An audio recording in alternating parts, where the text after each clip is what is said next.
Ladies and gentlemen, this is incredible news. This is huge for the crypto space. It's huge for Bitcoin, and it's also going to be huge for one of our monthly sponsors, and I'm going to be talking about that in this video. This video does have sponsored content, but I saw this news story and I thought, oh my goodness, this is incredible. We got to talk about this, and it just happened to coincide with one of our sponsors, so I'll get to the sponsor later, but let's talk about the news story. Ladies and gentlemen, Mastercard, what they are doing, what they're talking about doing, I mean, it is just, in a weird way, it's like being in a twilight zone. Because, you know, I was in crypto years ago reading about, you know, how everybody couldn't wait for, you know, the world to recognize cryptocurrency. And now that it's happening, I don't know, I got some mixed feelings about it, to be honest with you. I'm a little bit concerned about the direction of cryptocurrency in general as a currency, decentralized cryptocurrency, but I don't want to get into all that now. It'll come up in the news story, but ladies and gentlemen, this is overall amazing. Not financial advice. Nothing I say in this video is financial advice.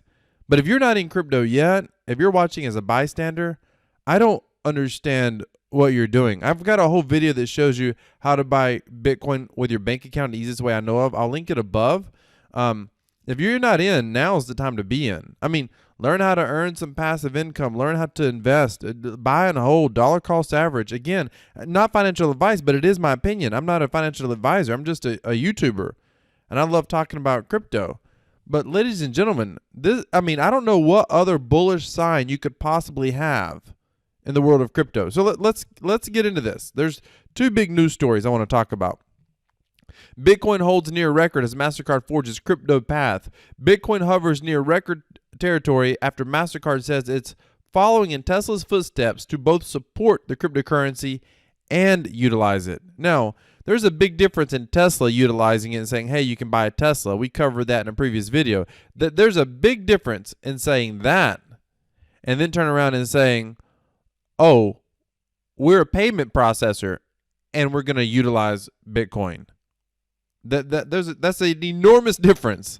Bitcoin hovered near record territory on Thursday, holding gains made earlier in the week after Mastercard said it was following in Tesla's footsteps in both the cryptocurrency and to utilize it. Both Twitter and Amazon indicated that they too were exploring how to transact in and support digital currencies. Big news here. Big news. Bitcoin traded at 460,000. Oh, I'm sorry. Only 46,227 according to CoinDesk. Flat on Thursday, but still up 6.5% for the week. Earlier in the week, the digital token touched a record high of more than $48,000. Ethereum was down 0.43%, while XRP was down 2%. Okay. Payment giant Mastercard said it was regulatory joining other large companies now embracing Bitcoin, revealing in a company blog that it plans to start supporting select cryptocurrencies directly on its network later this year. The decision comes 3 months after rival PayPal Holdings said it would add select cryptocurrencies to its platform just a few days after electric car maker Tesla announced in regulatory filings that it has invested $1.5 billion into Bitcoin and plans to accept the digital token as payment. Okay, I want to come back to this paragraph for a minute. Payments giant Mastercard said it was joining other large companies now embracing Bitcoin, and that it has plans to start supporting select cryptocurrencies directly on its network later this year. So this is part of what concerns me a little bit.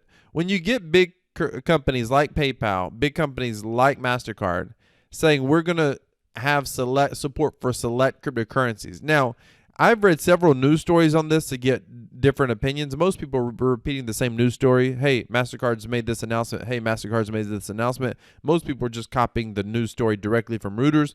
However, at the same time, other people are interjecting their opinion. And some of the opinion that they're talking about right here is that Mastercard, even though they're talking about Bitcoin, Bitcoin really is a store of value is what they're saying, and that people aren't currently really using Bitcoin to transact in. In fact, one news story said most people don't want to transact in Bitcoin, and I thought, you're foolish. One of the most common questions that I get on my channel is, how do I spend it? How do I withdraw it? How do I spend it? The reason Bitcoin is seen as a store of value is because there's not but so many good ways. Most people aren't familiar with the example for the Crypto.com card. The thing that blows my mind is that these cryptocurrency writers, and I want to be like, did you just find out about cryptocurrency?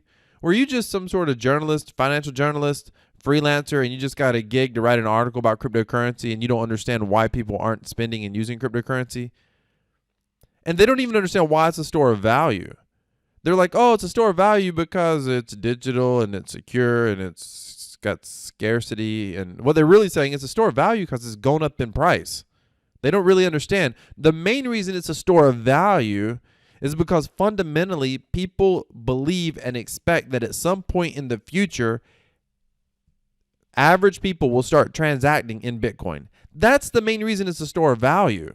It's a store of value because it's not super easy to transact in now until you're used to it and you're comfortable with it. It's a store of value because merchants aren't currently accepting Bitcoin. But it's also a store of value because many people believe that time is going to come. And when that time comes, average people are going to be buying up Bitcoin. It's going to be in their savings account. It's going to be part of their portfolio.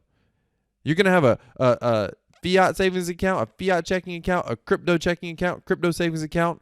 They might be one and the same, but you'll have two different balances. I mean, that is where we're headed. Without a doubt, that is the direction that we're going in. And I'm going to prove it to you with another news story coming up. But that's where we're headed. People who have been in crypto know this. So crypto sitting at 46,000 is nothing when everybody starts buying it to transact in it. Not just everybody in the U.S., everybody around the world. I mean, the potential, again, not investment advice, but the potential is absolutely stunningly extraordinary. Now, Mastercard has agreements with other companies. We may get into that in a minute. Let's just keep going. The idea that it's not just Mastercard, by the way. Amazon's trying to figure out how to transact in this. Look, keep an eye on Amazon. If you don't realize this already, Amazon's trying to take over the world from a business perspective. So you're going to see Amazon get into pharmaceuticals. You're going to see Amazon getting into payment processor, banking, investments. I mean, just keep watching it. At the end of the day, they're trying to grow their footprint, and they're going to continue to grow. So just keep an eye on Amazon. Again, not investment advice, my opinion, by just being an observer. While Mastercard didn't disclose which digital currencies it will support, see, this is my concern, picking winners and losers. When corporate companies pick winners and losers, there is a risk there. So you just have to accept the risk and recognize it. A source familiar with the matter told CoinDesk that digital currency payments would settle in cryptocurrency at participating merchants. Mastercard already has existing partnerships with prominent crypto payment firms Wirex and BitPay, but currently requires a conversion of digital currency payments back to fiat currencies on its network. So the Mastercard, like when you use something like, for example, a Mastercard, what they're saying is Mastercard's network doesn't actually transact in cryptocurrency. It just agrees to facilitate the transaction, knowing that it's the goods and services being bought and sold are cryptocurrency. Now, it might not be on the consumer's end. You and me may say, hey, we're going to spend crypto. So, for example, Crypto.com, which, by the way, they are this month's sponsor. Crypto.com, and I want to say this about sponsors. I would not accept a sponsor that I didn't think had merit. And this particular one, not only do I think they have merit, I've been doing videos. These guys reached out to me, and I'm glad they did. I've been doing videos on Crypto.com forever. I love them. I have a whole video showing how I upgraded to the J Green card. I think everybody in crypto should own their cards.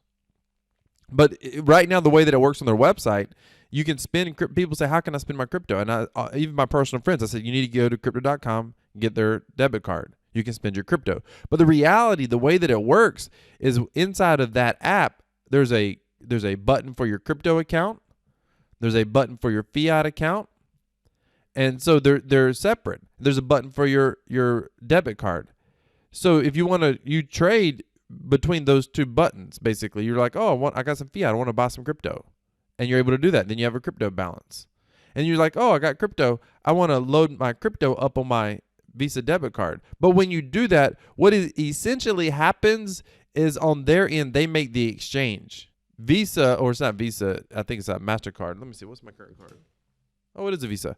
So Visa knows that they're dealing with, their banking arrangements. They know they're dealing with Crypto.com, and they know what Crypto.com is transacting in. Now, by the way, if you've never been in business, most people think, oh, Visa will transact cash payments for anyone. No, that's not true. Like, for example, online gaming services. If you're in the U.S. and you try to use your Visa debit card to make a deposit in an online gaming platform, typically you can't do that.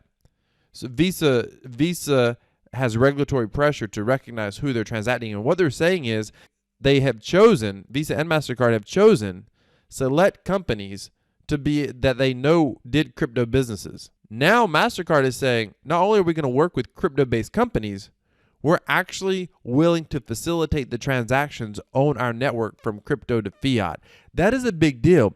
That means that potentially anyone with the Mastercard here within a few short months or years can transact with crypto.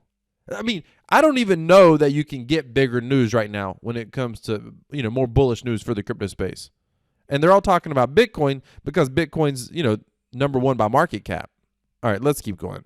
Are you getting this yet? This is enormous. Twitter also alluded to embracing Bitcoin, with Chief Financial Officer telling CNBC that the company's done some upfront thinking around how to handle Bitcoin. Okay, that's great. Amazon's looked into it. We know that already. I'm just looking. For its part, Bitcoin is designed to have a fixed supply of 21 million coins underpinned by a blockchain-based digital ledger distributed across computer networks. It has more than quadrupled in value over the past 12 months amid strong demand for institutional asset managers, including pension funds and now companies. See, now we're starting to move away from, this is going to take us away from institutional money to mainstream money, the average person using it. At the same time, Bitcoin's stunning ascent has also raised concerns about a bubble. See, this is what concerns me, picking winners and losers. Chiefly because there remains little agreement on exactly what gives Bitcoin and other digital currencies their underlying value other than what someone is willing to pay. Though Bitcoin support argues its value in the computing network that supports it, meantime, Wall Street bets and other popular forums at the center of the retail investment frenzy is talking about cryptocurrencies as well, obviously. Here's what's interesting. This right here, what gives it its value? I cannot stand when people talk about this argument. What gives gold its value? What gives silver its value? Who determines that an ounce of silver is worth $10 or $20? Who determines that? What people are willing to pay for it? That's the price of everything that exists on the planet. Period. End of story. It is so ridiculous. Someone owns a business. How do you know the value of that business? Well, it's based on the revenues of what they're selling. Okay, so who determines the value of their revenues? Like if I'm selling you, a widget, who determines the value? You and I do, based on how much you want to buy the widget for and how much I'm willing to sell it for. I mean, that's free market economics. It is amazing when people are like, well, what determines its value? What determines a dollar's value? The federal government threaten you that if you don't support the dollar, then you do realize like you cannot go and create, your own dollar and use it in your own neighborhood. That's illegal. What's interesting about Bitcoin is in practice, Bitcoin should be illegal, but they can't make it illegal. So they're going to do some things. Other articles talked about how Mastercard's looking to deal with stable coins. And there's the Fed coin that's coming out. That's probably going to come out this year. There's two predictions that I make right now. Fed coin's going to hit this year. One or both of these will happen. You can write it down. You can jot it down. You can bookmark this video. I believe that either Fed coin's going to come out and or Bitcoin's going to hit $100,000. I mean, Bitcoin hitting $100,000 looks very, very easy. Barring some sort of government interference, creating laws, because, people were like, oh, you can't stop it. Mastercard's accepting it. All the government has to do is in some way make it illegal or restrict it. All they have to say is, hey, you can use this as a store of value. You can't transact in it. So they don't have to make it illegal for you and me. They just make it illegal for Mastercard, and Mastercard will stop accepting it quick or transacting in it, etc.